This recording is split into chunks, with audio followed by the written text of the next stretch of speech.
Bonjour tout le monde et merci d'être venu pour cette présentation aujourd'hui. Concernant la transformation, gestion de portefeuille, Lean Agile avec SAFe. Trois choses aujourd'hui super importantes sur lesquelles on va travailler, ce sont des prérequis. Premièrement, la transformation. Êtes-vous en train de faire des transformations chez vous? Super. Est-ce que vous êtes en train de la faire avec SAFe? Super aussi. Et la troisième chose, effectivement, est-ce que vous avez commencé à implémenter la co-gestion de portefeuille? Quand même. OK, cool. Donc, ces trois choses, mon nom c'est Ali Bentaleb, je suis coach de transformation Lean Agile SAFe. J'étais avec CGI pendant 3 ans comme responsable de la pratique Agile et j'ai mis en place avec CGI toute la partie SAFe, en fin de compte, le service qui est en train d'être offert. Aujourd'hui, effectivement, je vous présente trois choses dans un contexte bien spécial.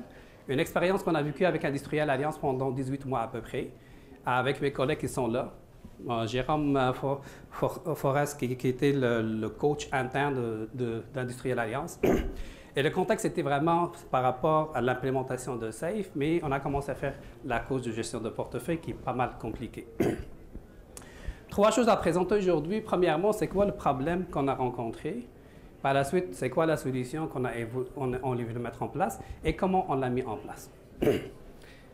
J'ai 20 minutes, c'est tough de finir ma présentation en 20 minutes, mais je vais essayer d'aller un peu plus vite ou parfois je vais skipper des affaires. La présentation, vous pouvez la télécharger et par la suite, vous pouvez la mettre en place. OK, donc problème, le statement, je vais faire le focus sur deux statements. Il y en a pas mal de problèmes qu'on peut vivre au niveau de la gestion de portefeuille. Mais le premier ici, c'est l'agilité et la gestion de portefeuille. Dans notre contexte, c'est vraiment, on avait des équipes agiles.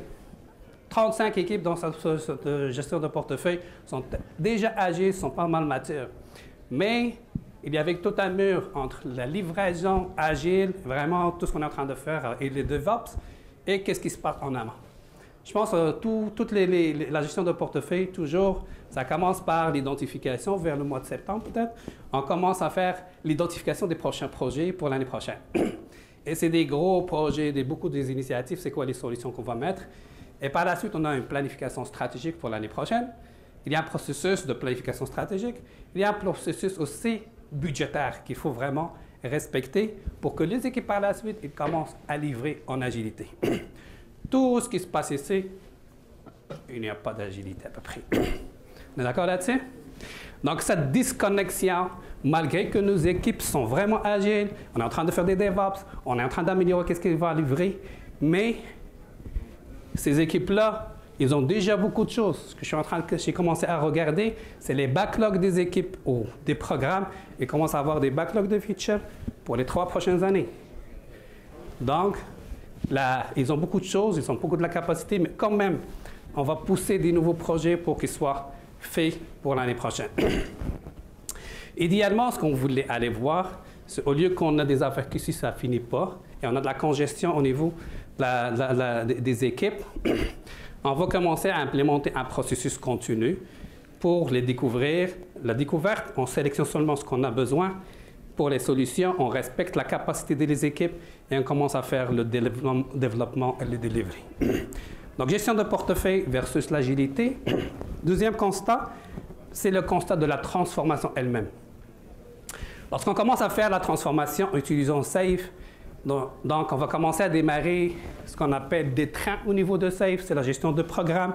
Vous êtes familiarisé avec c'est quoi un train au niveau de SAFe? C'est super important de le savoir. C'est la gestion de programme et c'est ce que ça vient avec, comment on l'implémente. C'est des trains qu'on met en place pour les rouler. Mais ces programmes-là, généralement, sont alimentés. Au niveau du SAFe, un programme est alimenté par un portefeuille. Mais dans la réalité, on commence à voir ce train-là, il est alimenté par plusieurs business units. Par la suite, on commence à voir un train SAFe et d'autres programmes qui ne sont pas SAFe. Donc, on a besoin maintenant de commencer à coordonner. Et au niveau de la gestion de portefeuille, on ne relève pas les mêmes métriques. C'est le SAFe, il va venir avec les PI objectifs, avec les business value, mais les autres, ils ont d'autres affaires à faire. Par la suite, c'est la dépendance qu'on n'a pas et la désynchronisation entre ce qui se passe au niveau du programme versus les autres programmes. Idéalement, ce qu'on voulait arriver, c'est, on voulait dire, OK, on voulait avoir des trains qui sont pas mal reliés à un seul portefeuille, et ça, c'est de la réorganisation au niveau de l'entreprise, et c'est super important. On touche des grosses affaires au niveau de l'entreprise. On va avoir les trains qui sont synchronisés, et on va voir minimiser les dépendances entre ces trains-là. On va voir aussi des continuous portfolio planning, et non pas la planification comme on est en train de faire. Et aussi, on a besoin d'avoir une cadence pour la livraison et la synchronisation. Donc, deux problématiques. Qu'est-ce qu'on a dit? Comment on résout le problème? C'est on a décidé de faire le end-to-end value alignment. C'est le défi, c'est comment on doit aligner tout ce qui se passe au niveau des équipes et des programmes avec le portefeuille. Puisqu'on a utilisé SAFe, on voulait aussi simplifier SAFe. SAFe, c'est des étages, les équipes, les programmes, la gestion de portefeuille, la large solution. On voulait les simplifier pour que ce soit un flow. Et ce flow-là, c'est vraiment, vous avez la partie stratégique de SAFe, le portfolio et toute la partie delivery avec les équipes et avec la gestion de programme. On va garder seulement ça et on va le simplifier. Maintenant, essayez de regarder SAFe comme un flow management. Au niveau de l'entreprise, on a une stratégie, on a un portfolio, on peut avoir plusieurs portfolios. Et chaque portfolio, on a un continuous delivery pipeline. Donc, le continuous delivery pipeline, sa responsabilité, c'est de livrer des solutions pour qu'on puisse le shipper chez le client et aller avoir la valeur par rapport à ça. Ça va jusqu'à maintenant? Donc, c'est quoi, en fin de compte, si je zoome par rapport au portefeuille? Comme ça, on comprend la démarche, ça nous amène où? Donc, en fin de compte, le portefeuille Lean, ce n'est pas un portefeuille de projet. C'est un portefeuille de solutions. C'est des services et des produits qu'on développe et qu'on livre pour le client qui lui apporte de la valeur. Ces solutions-là sont livrées via des pipelines qu'on appelle avec SAFe les Delivery Value Stream. C'est vos pipelines qui sont en place. On est en train de faire tout avec SAFe, le DevOps, l'agilité, le Lean, le Flow Management, pour qu'on puisse livrer ça le plus rapidement possible. Et toutes ces pipelines-là sont regroupées dans un portefeuille. Donc, c'est super important de comprendre c'est quoi. Ce n'est pas une collection de projets, c'est une collection de produits et services qui sont développés et livrés aux clients. Ceci est un exemple qu'on a fait avec Industrial Alliance. Et bien sûr, toutes nos delivery pipelines ils supportent un Operational Value Stream. Et ça vraiment, c'est un exemple des assurances individuelles qu'on a mis sur place avec Industrial Alliance. Pourquoi on a besoin de Lean Portfolio Management? Donc, du moment qu'on a ces trains qui sont auto-organisés, qui sont capables de se livrer toutes seules, mais il y a des fonctionnalités qui sont super importantes dans la gestion de portefeuille, que ce soit agile ou non. La première chose, c'est les investissements. Donc, la décision d'investissement, c'est une responsabilité de la gestion de portefeuille. Le programme ne sera pas capable de prendre cette décision-là. Généralement, l'alignement avec la stratégie d'entreprise, c'est super important. La deuxième, maintenant, c'est comment, puisqu'on a des programmes agiles, on a besoin de supporter ces programmes agiles pour qu'ils puissent rouler. Donc, on a besoin de les administrer, on a besoin de faire la coordination, la gestion des dépendances. Donc, opérationnaliser ce portefeuille-là, c'est une fonction super importante à prendre en considération au niveau de SAFe, au niveau de Lean Portfolio Management. Et c'est là qu'on va trouver le bureau de projet agile qui va réagir avec les communautés de pratique, le RTE, ce qu'on veut faire. Troisième chose, c'est la gouvernance, Lean Gouvernance. C'est sûr qu'on a besoin de mesurer ce portefeuille-là. On a besoin d'avoir des forecasts par rapport à ça. Et on a besoin d'aller chercher toutes les compliance et les non-functional requirements à identifier dès le départ.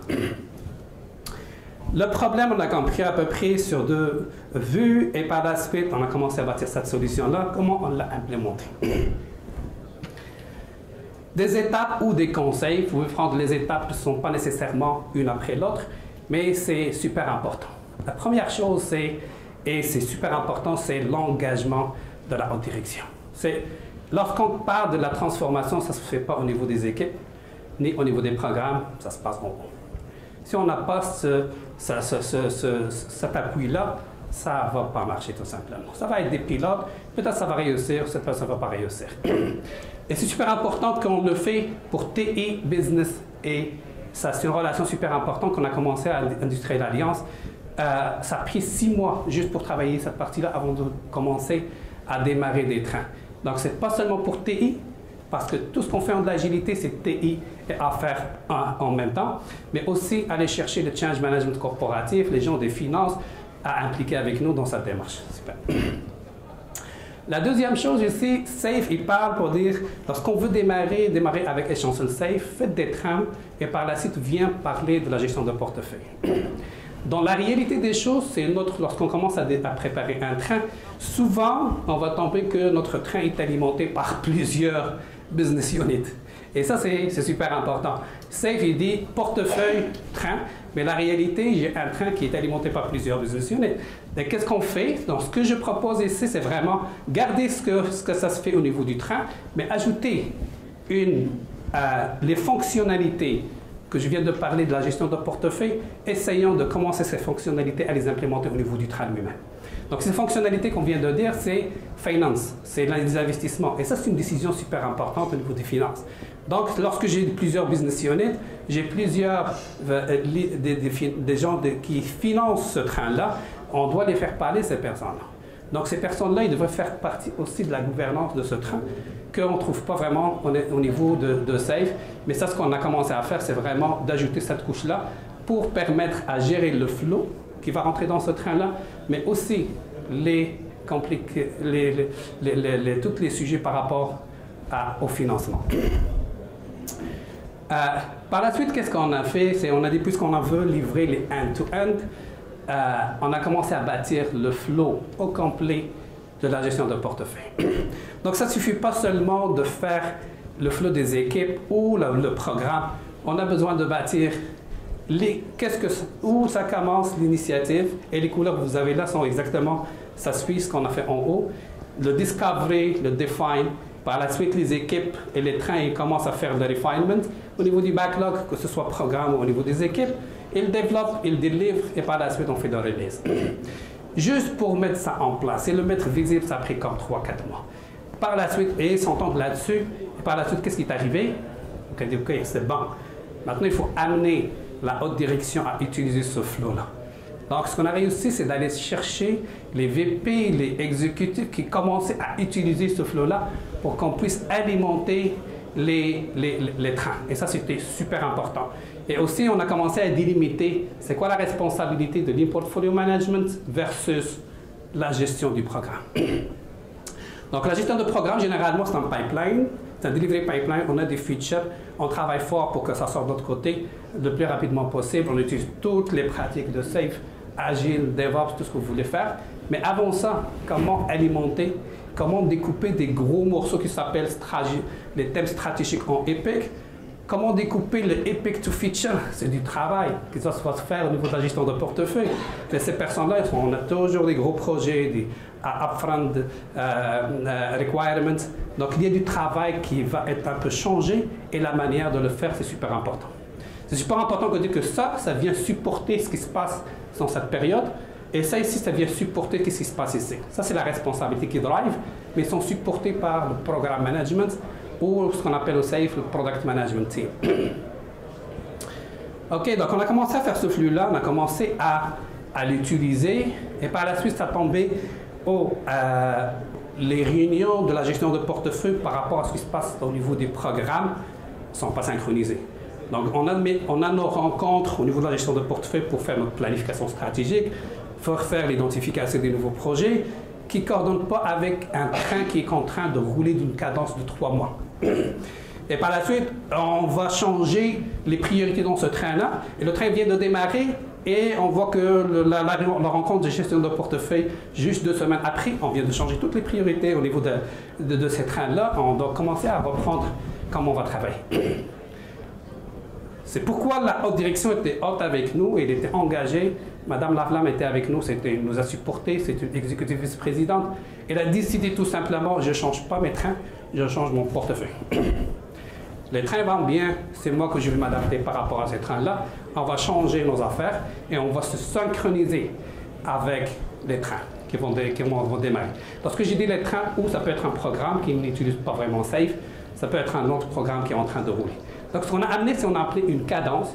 Donc ce qui se passe ici, c'est la gestion de portefeuille. Il va nous préparer les epics et les epic to feature avant qu'on commence à faire le PI planning.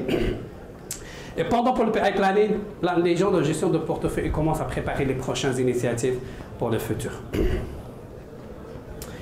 On a mis sur place aussi des événements. Donc maintenant, on a dit, OK, il faut que nos événements, les réunions et tout ça, il faut les mettre en place.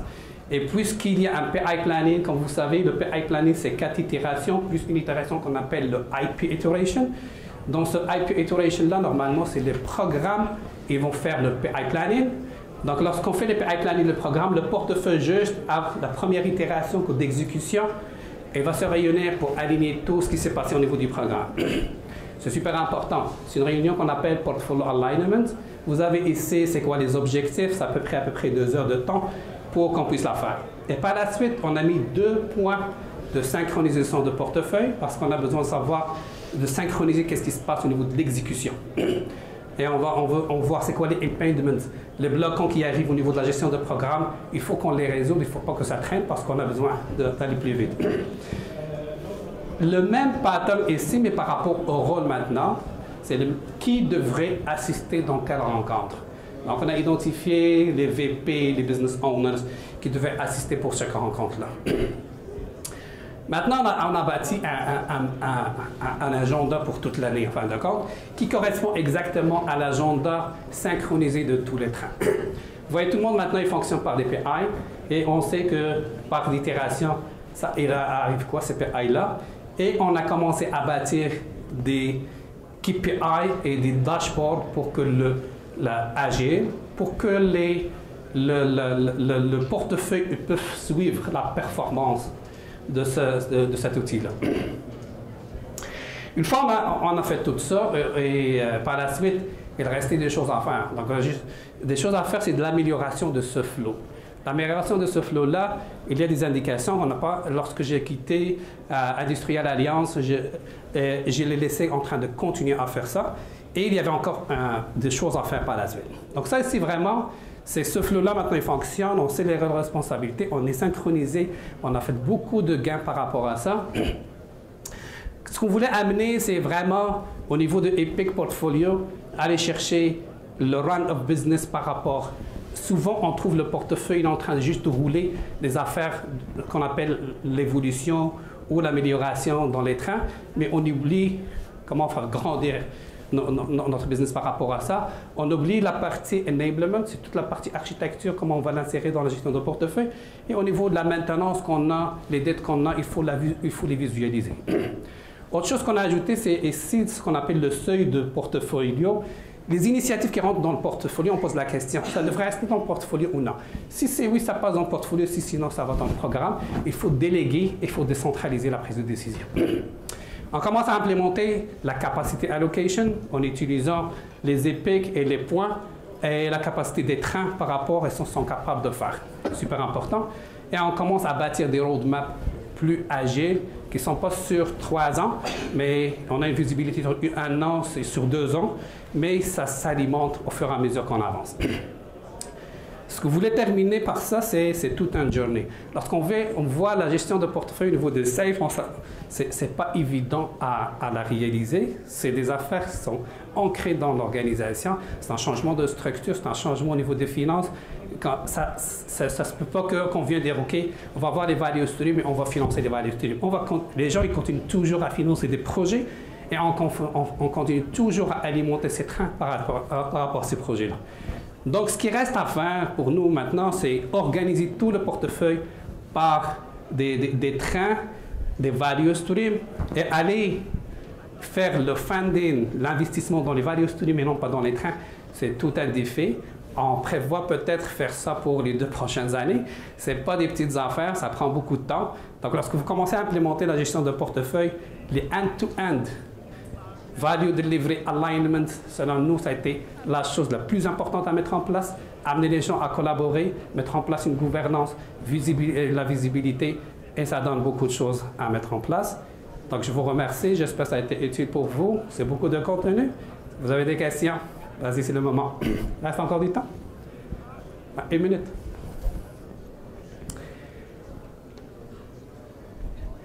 C'est un défi de terminer dans 20 minutes tous ces concepts-là, mais j'espère que c'est utile. Vous pouvez télécharger la présentation. Si vous avez besoin d'aide, je ne suis pas loin. Mes informations sont ici. Et par la suite, j'invite tout le monde effectivement à aller faire le feedback sur l'application par rapport à cette présentation. Merci beaucoup.